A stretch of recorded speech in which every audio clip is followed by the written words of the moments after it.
आप लोग के मन में तो नहीं लग रहा है, लग रहा है? हाँ लग रहा है। यहाँ राम जी का प्रकट हुआ सबको लग रहा है। और राम जी कब आए? नौमी तिथि मधुमास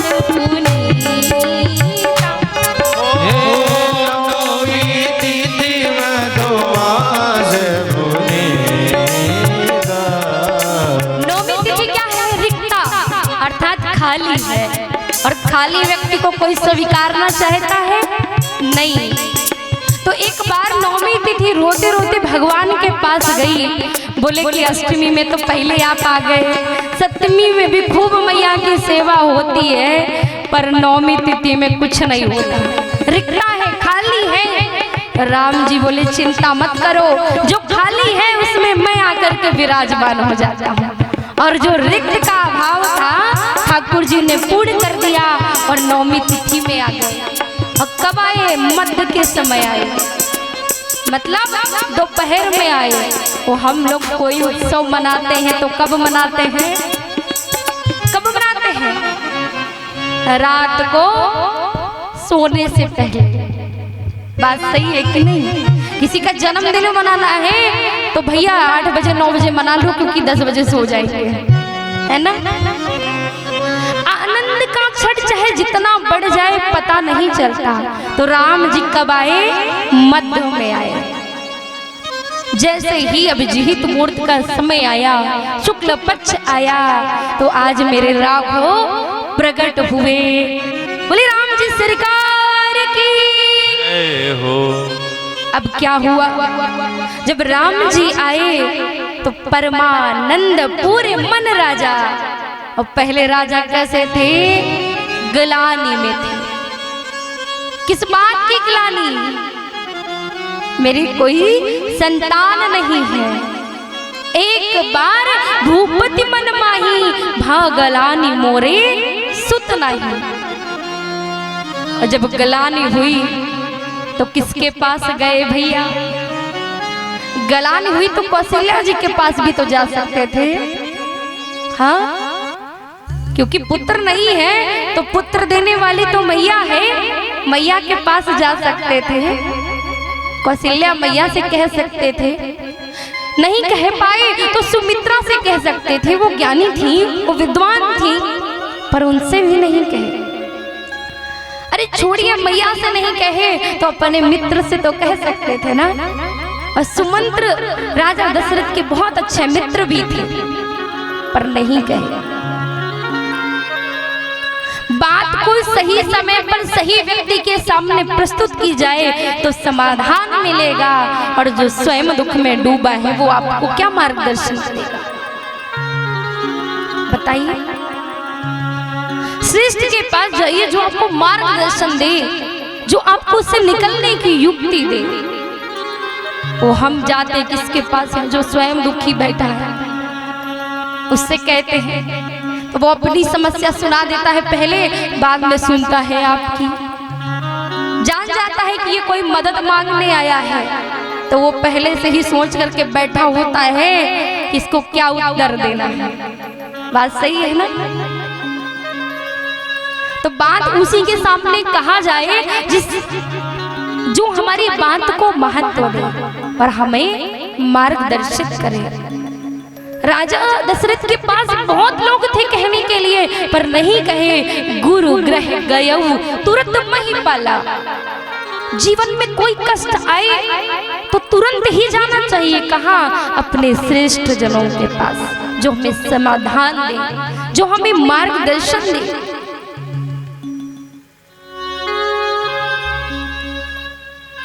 गुरु जी के पास गए, मार्गदर्शन निकला और आगमन किसका हुआ? भगवान का। केवल पुत्र नहीं आया, क्या आया? परमानंद आया। और हम लोग गाते हैं कि नंद के आनंद भयो जय कन्हैया लाल की। नंद के यहाँ तो केवल आनंद हुआ, पर यहाँ क्या हुआ? परमानंद हुआ। आनंद समझते हैं क्या है? आनंद मतलब सागर, और सागर में डूब जाओ तो निकल पाओगे? निकल पाओगे? सागर का कोई ओर छोर नहीं है। जो डूब गया वो निकल नहीं सकता। तो आज राजा के यहाँ क्या हुआ? परमानंद हुआ। और ऐसा आनंद हुआ कि महाराज तुरंत महाराज ने आज गुरुदेव को बुलाया, ब्राह्मणों को बुलाया। अयोध्या वासियों ने सुना कि आज हमारे दशरथ जी के यहाँ राघव सरकार ही नहीं वरन चार पुत्र हुए, और वो पुत्र कैसे वेद तत्व है। मानो दशरथ के आंगन में, मैंने कल कहा था कि दशरथ जी कौन है? दशरथ जी कौन है? कौन है दशरथ? भूल गए? दशरथ 10 इंद्रियां होती हैं, और इंद्रियों को चलाने वाला रथ जो होता है वो मन होता है, जो दौड़ाता है दिन रात। और जिसने अपनी इंद्रियों को अपने बस में कर रखा है वो दशरथ है। और दशरथ के यहाँ जो इंद्रियों को बस में करके रखता है उसके यहाँ ही परमानंद होता है। आज देवताओं ने आकाश से देखा कि राजा दशरथ के यहाँ हमारे जगत पिता जगदीश्वर आए हैं, तो सुमन वृष्टि करने लगे, दुंदुभी बजाने लगे। ब्रह्मा जी ने सोचा अरे ये दुंदुभी कहीं अयोध्या के भवन तक पहुंच गई तो अभी प्रभु का राज खुल जाएगा। भगवान गुप्त रूप में आए हैं, मनुष्य रूप में आए हैं, भगवान का भेद अभी नहीं खोलना है। तो क्या किए कि सबको कहे भैया बहुत हो गया, अब आप लोग अपने अपने घर को जाओ। देख लिए सरकार अयोध्या में पधार गए। और आज जब राघव सरकार आए तो क्या हुआ कि अवधपुरी सो है यही भांति, अवधपुरी सो यही भांति, प्रभु ही मिलन आए जगराती, प्रभु ही मिलन आए जगराती।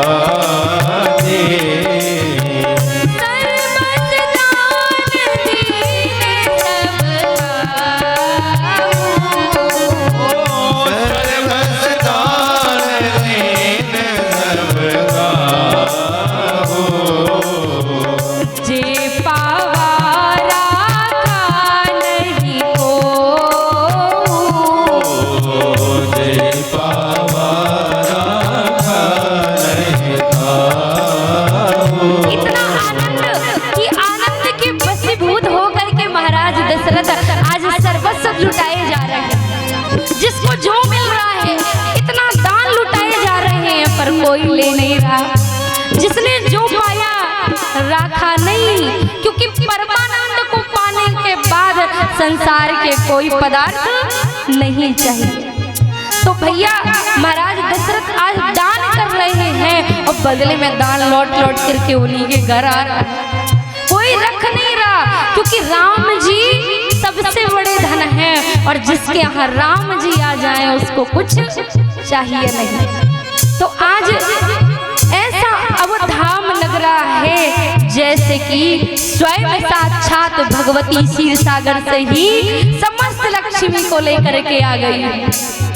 अब इधर सब लोग उत्सव में डूबे हैं, नाच रहे हैं, गा रहे हैं। अब सूर्य भगवान देख रहे हैं कि अच्छा ड्यूटी लगी है, मेरे राघव सरकार मेरे ही घर में आए हैं। सूर्यवंशी है ना राम जी, और सूर्यवंश में आए, मेरे ही घर में आए हैं और मैं काम में लगा हूँ। क्या करूं, देख लेता हूँ थोड़ा सा कैसा अयोध्या में आनंद चल रहा है। तो झांक करके नीचे देखे, और झांक करके देखे तो सब नाच रहे थे, और सबको आनंद विभोर होकर के देखे तो स्वयं स्थगित रह गए, स्वयं रुक गए और देखने लगे।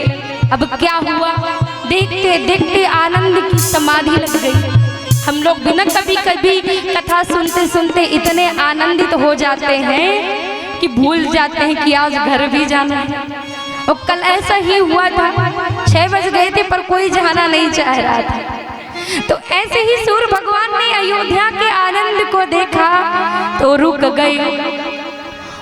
और जब अयोध्या वासी नाच गा करके थक गए तो बोले अरे अभी तो संध्या काल हुई ही नहीं है, अरे अभी दिन है, अभी और उत्सव मनाओ, अभी और आनंद आएगा। तो इस तरह कितना समय बीत गया, मास दिवस कर दिवस भा मरम न जानिए कोई, और रथ समेत रवि था क्यों निशा कवन विधि हो। इतना आनंद महाराज कि 1 महीना बीत गए पर किसी को पता नहीं चला। अच्छा, जब राम नवमी आती है उसके 1 महीने बाद ठीक सीता नवमी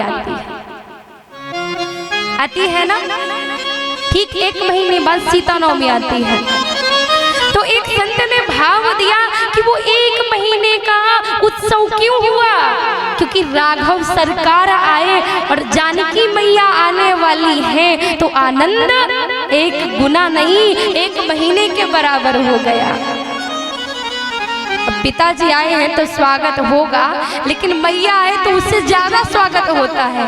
इसलिए 1 महीने भगवान सूर्य उत्सव मनवाते रहे सबसे। अच्छा, एक बात बताओ, पिता जो होता है, बाप जो होता है, बाप बोलिए बाप तो मुंह बंद हो जाएगा, और माँ बोलिए माँ मतलब मुंह खुला रहेगा। तो आनंद किस में आता है ज्यादा, माँ में कि बाप में?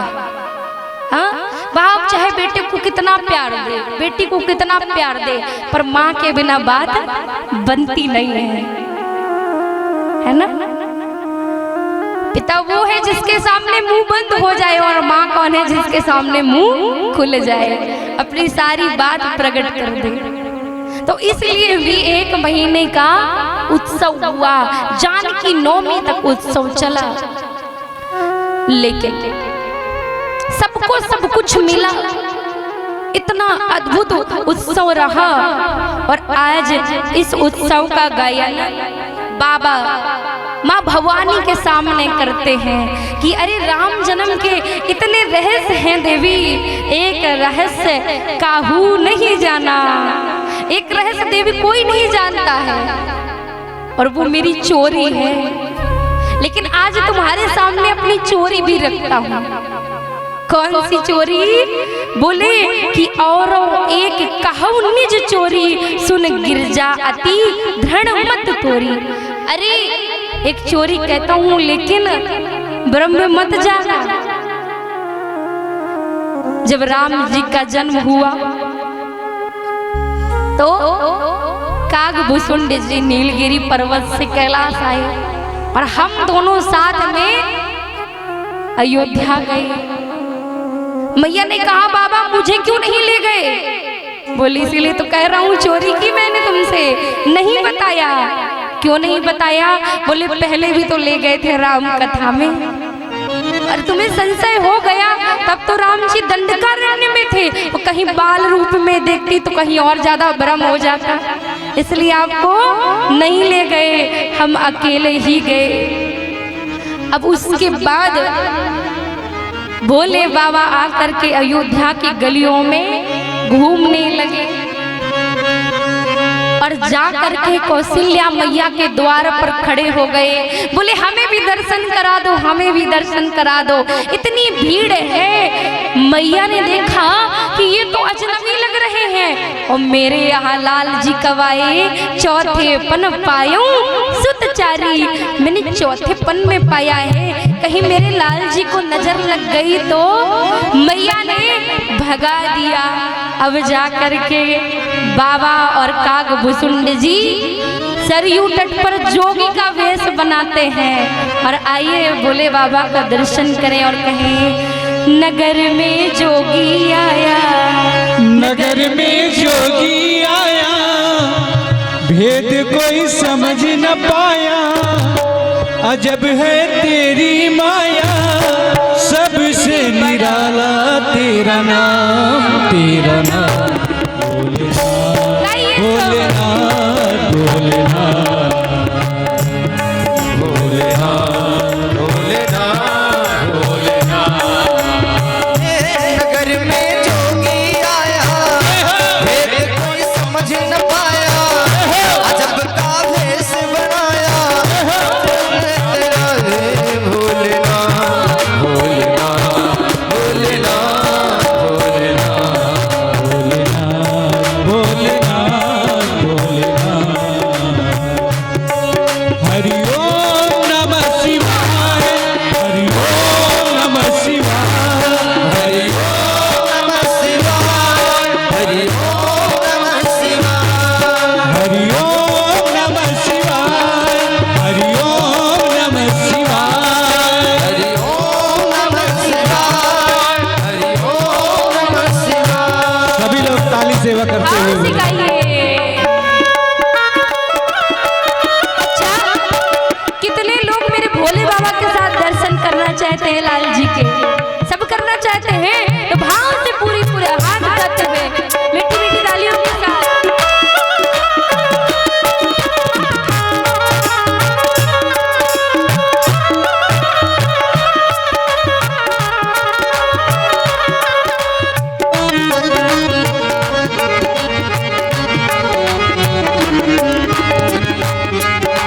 और आज भोले बाबा कैसा भेष बनाए हुए हैं।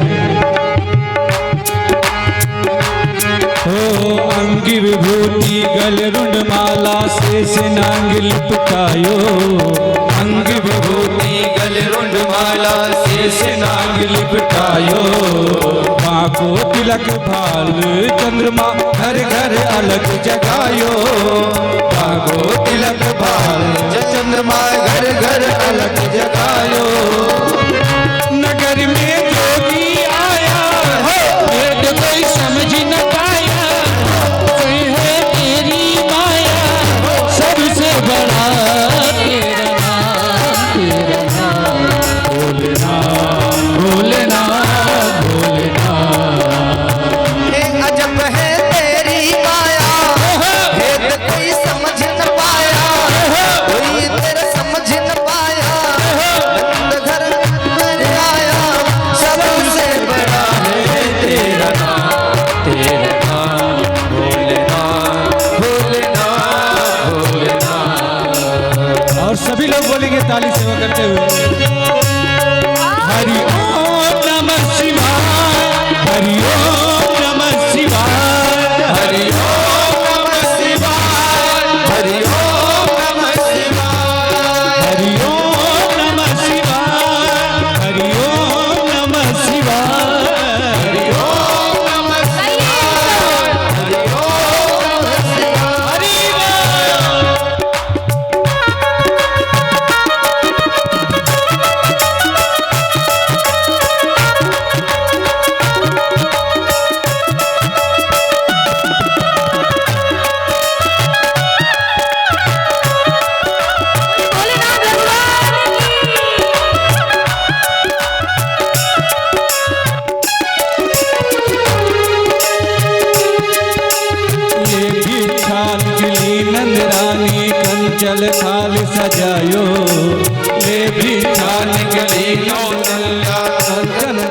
सजायो, ओ बिचा जोगी आसन को जायो अलग जगायो, ओ बिचा आसन को जायो बालक मेरो डरायो। नगर में जोगी आया वेद कोई समझ न पाया, सबसे बड़ा है तेरा नाम, तेरा नाम भोलेनाथ भोलेनाथ भोलेनाथ भोलेनाथ भोलेनाथ। नगर में जोगी आया वेद कोई समझ न पाया, अजब है तेरी माया, सबसे बड़ा तेरा नाम, तेरा नाम भोलेनाथ भोलेनाथ भोलेनाथ भोलेनाथ भोलेनाथ। हरि ओम नमः शिवाय, हरि ओम नमः शिवाय, हरि ओम नमः शिवाय, हरि ओम नमः शिवाय, हरि ओम नमः शिवाय, हरि ओम नमः शिवाय। नगर में जोगी आया भेद कोई समझ न पाया, अजब है तेरी माया, इसे कोई समझ न पाया, मसल्ला के घर आया, सबसे बड़ा है तेरा नाम, तेरा नाम भोलेनाथ भोलेनाथ हरि ओम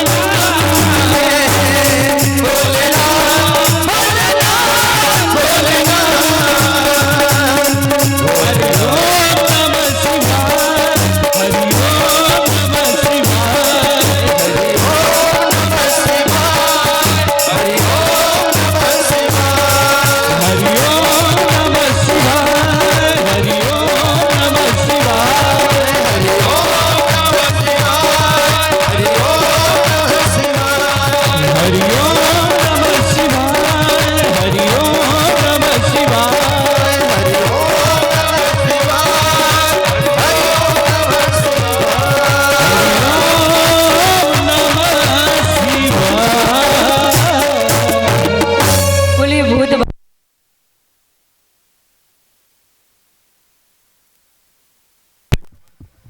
श्री राधे।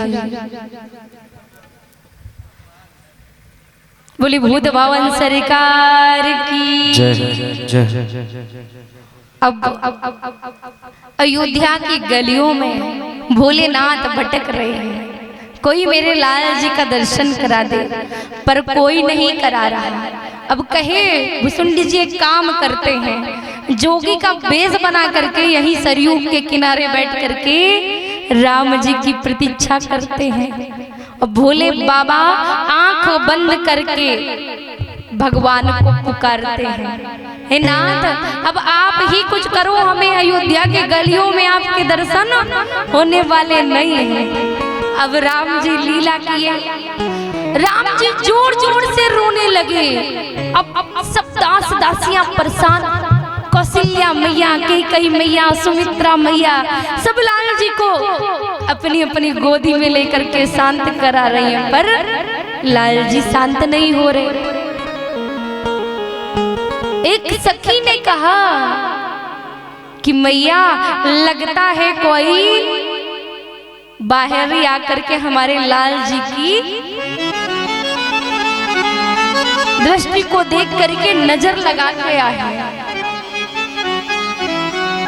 अब क्या हो, अब कोई जोगी सिद्ध बाबा किसी को खोजा जाए, क्यों माता हो?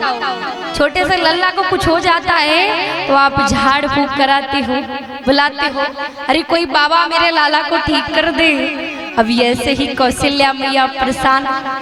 एक सखी ने कहा कि मैं खोज करके लाती हूँ, और वो सखी गई कौशल्या मैया के भवन से सरयू तट और देखा भोले बाबा को। बोले कुछ झाड़ फूक आता है? बोले बाबा बोले अभी मैं कैलाश से तपस्या करके आया हूँ, बहुत बड़ा विद्वान हूँ, अरे मुझसे जो पूछना है पूछ लो। उस सखी ने कहा कि ठीक है फिर चलो कौशल्या के लाला को ठीक करना है।